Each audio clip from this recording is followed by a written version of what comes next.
Okay, there are times where the actuator can get damaged or stops working. This is on an original manual fold mirror. Tilt the glass there using a flat screwdriver. Gently.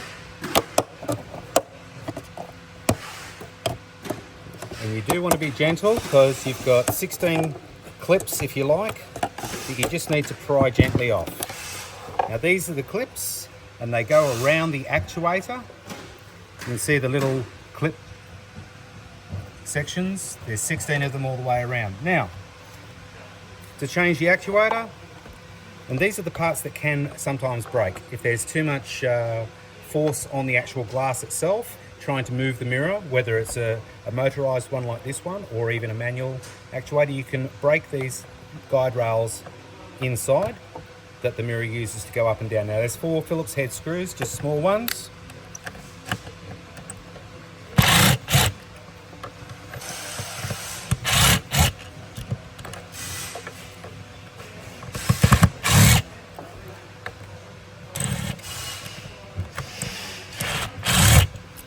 Undo them like so. Now, the actuator that you've been sent may not have those screws, so you take them out, keep them aside. If it's got if it's a powered mirror glass, you take out the connector like so. Then you get your new actuator, plug it in first.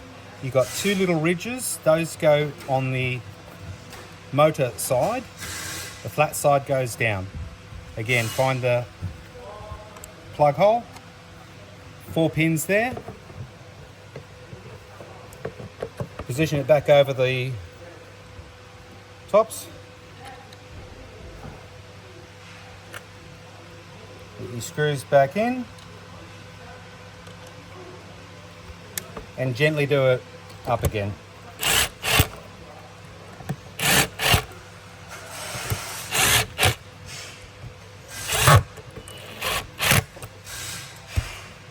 You get your glass, put it back on, flat hand, clicks into place. Just gently touching it there, it's not loose, you're all done.